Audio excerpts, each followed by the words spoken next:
Olá, muito bom dia a todos. Muito obrigado, primeiro ao Dr. António Rua, por este convite, que muito honra a SIC e a SIC Notícias. Dar também os parabéns por estes 90 anos ao INE e, sobretudo, a todas as pessoas que trabalham no INE.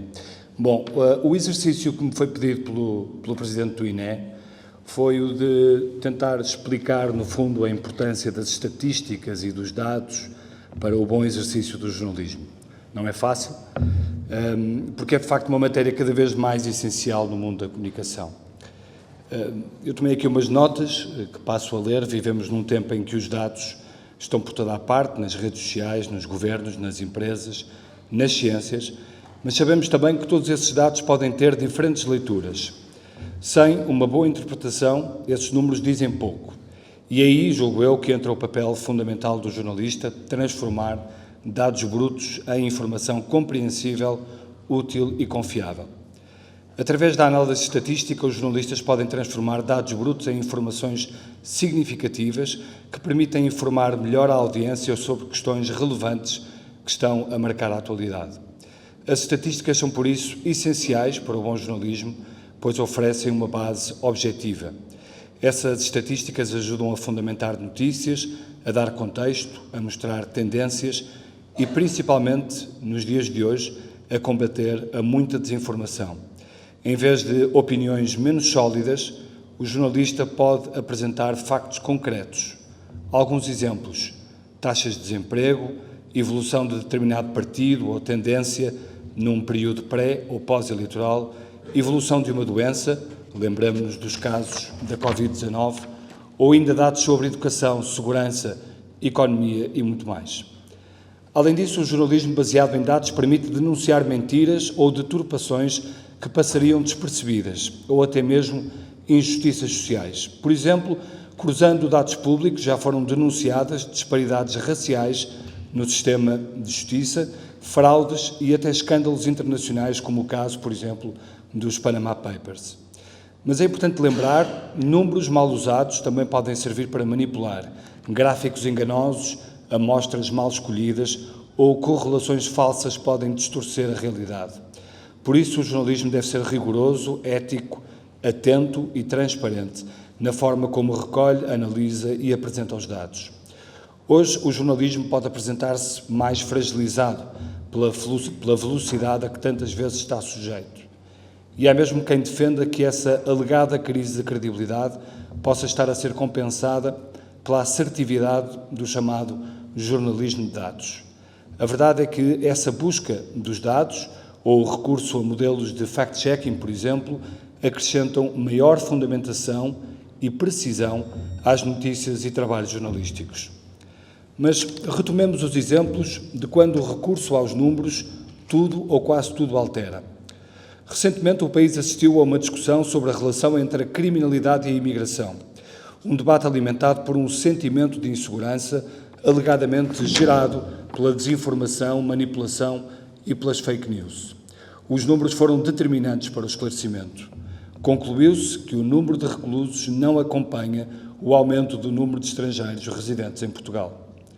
Precisamente para desconstruir mitos ou percepções, na SIC Notícias, e aqui puxa a brasa à minha sardinha, juntamente com a Fundação Francisco Manuel dos Santos e o Gonçalo Matias, que ouvimos aqui há pouco, criámos um programa semanal chamado Factos que Contam, totalmente baseado na leitura e interpretação de estatísticas, de forma a melhor entender o país.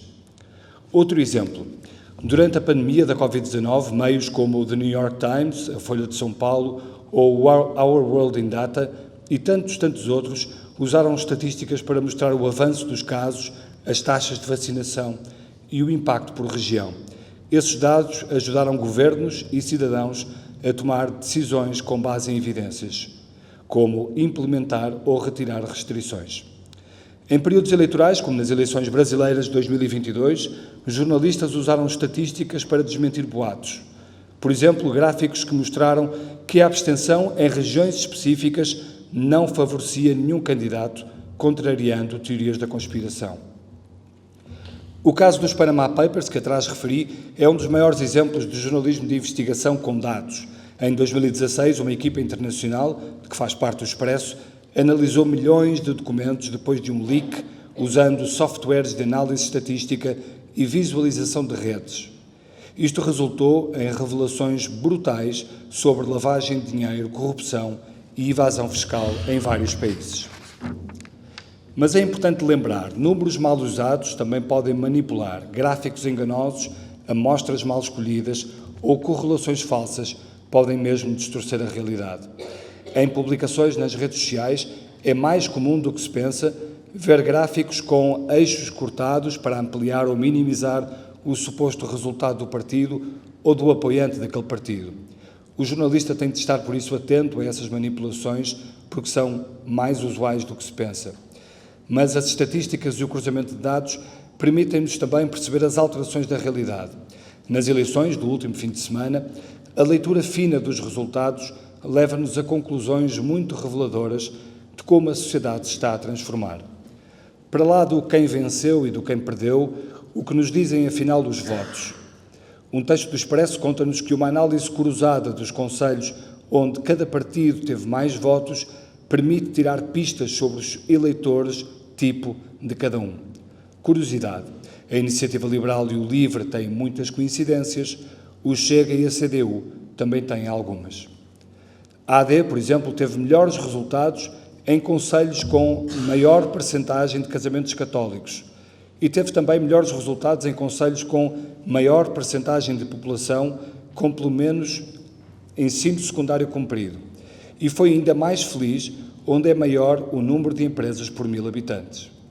O Chega, ao contrário, tem uma correlação forte dos seus melhores resultados com os concelhos onde há mais crimes registados e também significativa onde há maior percentagem de população estrangeira, incluindo onde mais estrangeiros pediram estatuto de residente e também onde é maior a taxa de retenção no ensino básico. É também mais forte, o Chega, nos municípios que têm mais beneficiários de rendimento social de inserção por 1000 habitantes. Quanto aos socialistas, os seus melhores resultados têm correlação significativa onde os concelhos onde há mais desempregados inscritos nos centros de emprego, embora seja menos forte onde há mais desigualdades de rendimento. Há também ligação forte de bons resultados com os municípios com mais escolas, sejam de pré-escolar, ensino básico ou secundário. Já agora registre também que o PS tem melhores resultados onde há menos empresas por habitante, onde há menos compras em terminais de pagamento automático e onde o valor das rendas por metro quadrado é mais baixo. Tudo isto dificilmente seria mensurável sem estatísticas cruzadas e uma boa análise jornalística desses dados. As estatísticas não substituem o jornalismo, mas dão-lhe força. São ferramentas que, nas mãos certas, ajudam a contar histórias, a informar com responsabilidade e a dar voz a quem não é ouvido. Mas também exigem responsabilidade. Como disse o jornalista e grande figura das estatísticas Nate Silver, no seu livro The Signal and the Noise, previsões baseadas em dados podem ter sucesso e podem falhar. É quando negamos o nosso papel no processo, quando dizemos que o modelo ou previsão é objetivo, que começamos a ter problemas. Ou seja, os dados não falam sozinhos. Cabe ao jornalista analisá-los com contexto, clareza e sempre honestidade. Muito obrigado.